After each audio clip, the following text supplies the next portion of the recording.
सच्चे साथी। एक बार की बात है, राधा नाम की एक लड़की अपने पिता के साथ रहती थी। उसकी माँ बचपन में ही गुजर गई थी। वह अपने घर का काम करती, फिर कॉलेज जाती थी। कॉलेज जाते समय वह रोज़ रास्ते में एक जगह पक्षियों को दाना डालती थी। उसके घर में भी 2 पक्षी थे, उनको भी वह रोज़ दाना डालती थी। एक दिन उसको पक्षियों को दाना डालते जमींदार के बेटे ने देख लिया। उसने अपने पिता से जाकर राधा से शादी करने की इच्छा जताई। जमींदार ने राधा के पिता से बात करके अपने बेटे की शादी राधा से करा दी। राधा अपने साथ घर के 2 पक्षियों को भी लेकर आ गई।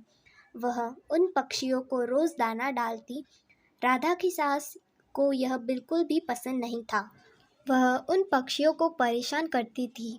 वह उनका दाना पानी ज़मीन पे फेंक देती थी।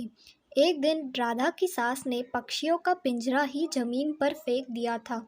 उसे यह करते हुए राधा ने देख लिया। राधा ने मना किया तो उसकी सास ने राधा को ही डांट दिया। इन सब बातों से राधा परेशान रहने लगी। एक दिन राधा के पति ने परेशानी का कारण पूछा तो उसने सारी बात बता दी। उसके पति ने राधा को पक्षियों की भलाई के लिए उनको पार्क में छोड़ने की सलाह दी। अपने पति के कहने पर राधा ने उन दोनों पक्षियों को बाकी के पक्षियों के साथ पार्क में ही छोड़ दिया। वह उनको कभी कभी दाना देने पार्क में भी जाती थी।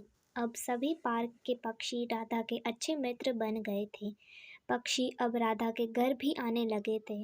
राधा की सास को जब यह पता चला तो वह बहुत गुस्सा हुई। वह राधा को उसके मायके छोड़ने के लिए उसको साथ लेकर गई। रास्ते में कुछ चोरों ने राधा की सास के गहने चुराने की कोशिश की। तभी राधा के पक्षियों ने आकर चोरों पर हमला किया, जैसे चोर भाग गए। इसके बाद राधा और उसकी सास घर ही लौट आए।